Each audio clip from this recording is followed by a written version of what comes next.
नमस्कार, मैं हूं अमित भारद्वाज और आप देख रहे हैं चुनाव आज तक। चुनावी हलचल तेज होती जा रही है। राज्य दर राज्य, चाहे वो एनडीए हो या फिर इंडिया अलायंस, अपने सीट शेयरिंग पैक्ट को डिक्लेयर कर रही है और इसी कड़ी में अब बड़ी सफलता इंडिया अलायंस को मिलती हुई दिख रही है बिहार में।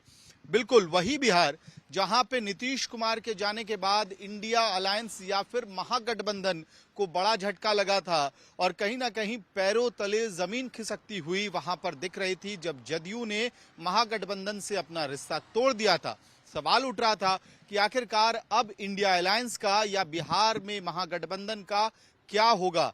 फिलहाल एक राहत की खबर यह है कि बिहार के लिए इंडिया अलायंस ने सीट शेयरिंग का फॉर्मूला लगभग तय कर लिया है। और इस सीट शेयरिंग में आखिरकार कौन सी पार्टियां हैं, मुख्यतः फिलहाल जो सूत्रों के हवाले से खबर आ रही है, आरजेडी को सबसे बड़ा हिस्सा मिलेगा सीट शेयरिंग पैक्ट में।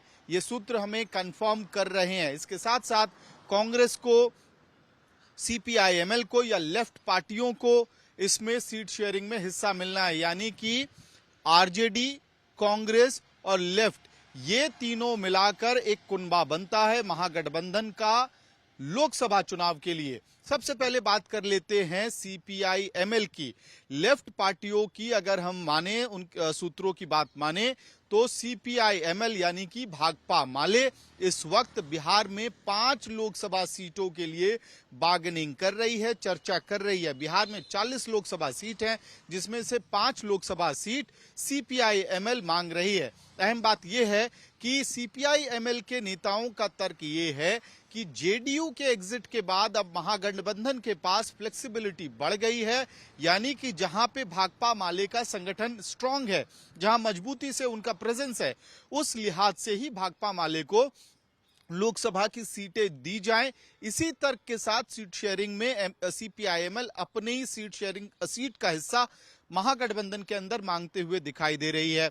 और पिछले विधानसभा चुनाव में भी, जब बिहार का विधानसभा चुनाव हुआ था, तो कांग्रेस को एक बड़ा चंक मिला था विधानसभा सीटों का, लेफ्ट पार्टियों को लिमिटेड सीट्स मिली थी। उसमें भी भाकपा माले का जो स्ट्राइक रेट था वो चुनाव के नतीजों के दिन सबको चौंका देने वाला था। बहुत ही शानदार track record, electoral success record Bhakpa Maale ने रजिस्टर किया था पिछले विधानसभा चुनावों के अंदर। और उसी को आधार बनाकर कहीं ना कहीं इस वक्त दीपांकर मजुमदार की भाकपा माले 5 लोकसभा सीटों की मांग करती हुई दिखाई दे रही है। ये लेफ्ट पार्टी के सूत्र हमें बता चुके हैं। इसके साथ साथ ये भी कहा जा रहा है कि कांग्रेस को 8 से 9 लोकसभा सीटें बिहार में दी जा सकती हैं। ये तर्क दिया जा रहा है कि 2019 का जो फॉर्मूला था महागठबंधन का बिहार में, उसी फॉर्मूले के तहत कांग्रेस को 8 से 9 सीटें दी जा सकती है। अहम घटनाक्रम यह भी हुआ है कि कांग्रेस को बिहार में परसेप्शन के हिसाब से आज बहुत बड़ी मजबूती मिली है, क्योंकि पप्पू यादव, जन अधिकार पार्टी वाले पप्पू यादव, आज वो अपनी पार्टी को अपने पुत्र के साथ कांग्रेस दफ्तर पहुंचे और उन्होंने जन अधिकार पार्टी का विलय कांग्रेस में आधिकारिक रूप से कर दिया है। इसके साथ साथ पप्पू यादव ने एक सूची भी अपने पदाधिकारियों की, कार्यकर्ताओं की पूरी एक सूची कांग्रेस के नेताओं के हवाले कर दिया है। और पप्पू यादव का कहना है कि वो कांग्रेस पार्टी में रहकर तेजस्वी यादव के साथ मिलकर मुख्यमंत्री नीतीश कुमार और प्रधानमंत्री नरेंद्र मोदी के रथ को बिहार में रोकने का काम करेंगे। एनडीए को हराने के लिए वो कांग्रेस के साथ काम करेंगे। यानी कि कुल मिलाकर कांग्रेस को ग्राउंड पर इस वक्त बिहार में मजबूती मिलती हुई दिखाई दे रही है। पप्पू यादव के जन अधिकार पार्टी का कहीं ना कहीं बिहार के लगभग तमाम विधानसभा क्षेत्रों में एक लिमिटेड प्रेजेंस तो है ही। पूर्णिया, मधेपुरा जैसे इलाकों में मजबूत पकड़ रखती थी पप्पू यादव की पार्टी। पप्पू यादव खुद भी मधेपुरा और पूर्णिया से अपनी सियासी जमीन मजबूत कर चुके हैं। हालांकि कहा यह जा रहा है कि पूर्णिया की सीट से ही चुनाव लड़ने का मन बना चुके हैं। मेरी जब पप्पू यादव से खुद बात हुई तो उन्होंने कहा कि मधेपुरा शिफ्ट होने का कोई सवाल नहीं उठता है, यानी कि वो लोकसभा चुनाव पूर्णिया से ही लड़ने का मन बना चुके हैं। अब देखना यह कि क्या आरजेडी की तरफ से इस मसले पर ग्रीन सिग्नल मिलता है या नहीं। हालांकि यह भी दावा किया जा रहा है कि पहले ही पप्पू यादव आरजेडी के मुखिया और इसके साथ साथ तेजस्वी यादव से मुलाकात कर चुके हैं। यानी कि कहीं ना कहीं एक अग्रीमेंट बनाने की कोशिश वो बिहार से करते हुए दिल्ली पहुंचे थे। पटना में ग्रीन सिग्नल लेने के बाद दिल्ली पहुंचे और राहुल गांधी और प्रियंका गांधी के ग्रीन सिग्नल के बाद जन अधिकार पार्टी का कांग्रेस पार्टी में विलय हो गया। तो इस लिहाज से 8 से 9 सीटों का जो फॉर्मूला कांग्रेस के लिए बन रहा है, वहां पे कांग्रेस और मजबूत होते हुए दिखाई दे रही है।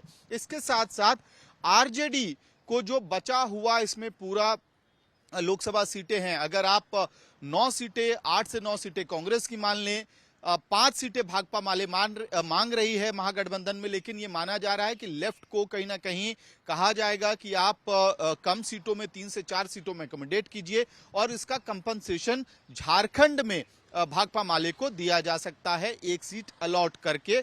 कोडरमा की वो सीट है झारखंड में जिसका अलॉटमेंट लोकसभा की सीट अलॉट की जा सकती है सीपीआईएमएल को, और इसी तर्क के तहत सीपीआईएमएल को बिहार में लिमिट करने की कोशिश की जाएगी। इसके अलावा जितनी भी लोकसभा सीटें बचेंगी कांग्रेस और लेफ्ट पार्टियों के टोटल कैलकुलेशन के बाद वो आरजेडी के हिस्से में जानी है। अब इस कहानी में जो आखिरी ट्विस्ट बचता है वो है पशुपति पारस का ट्विस्ट। यानी कि कल पिछले कुछ 72 घंटों में जिस तरह से बिहार में एनडीए ने अपने फॉर्मूले का अनाउंसमेंट किया, ये स्पष्ट हो गया कि चिराग पासवान को एनडीए 5 सीटें दे रही है, लोकसभा सीटें दे रही है, और पशुपति पारस जो केंद्र में मंत्री थे 2 दिन पहले तक, उनको एक भी सीट नहीं दी जा रही है उनके पार्टी को लोकसभा चुनाव में। उसके बाद से स्पष्ट हो गया था कि पशुपति पारस अब एनडीए से अपना नाता तोड़ लेंगे और इसके बाद वो नए घर की तलाश में निकलेंगे। और कल उनका इस्तीफा भी हो गया था, केंद्रीय मंत्री के तौर पे पशुपति पारस ने इस्तीफा दे दिया। अब इस फैक्टर का आखिर का महागठबंधन से क्या कनेक्शन है? कयास ये लगाए जा रहे हैं कि पशुपति पारस इस वक्त आरजेडी से संपर्क कर रहे हैं, महागठबंधन में वो शामिल हो सकते हैं। ये तमाम बातें सूत्र इस वक्त कर रहे हैं और आरजेडी के सूत्रों का कहना है कि सिर्फ पशुपति पारस ही नहीं, मुकेश सहनी भी, जिनकी वीआईपी पार्टी है, वो भी दरवाजा खटखटा रही है। यानी कि उनके सीट्स को लेकर फिलहाल निर्णय नहीं हुआ है। लेकिन अहम बात यह है कि अगर पशुपति पारस महागठबंधन में आते हैं तो वो हाजीपुर से चुनाव लड़ने की दावेदारी करेंगे।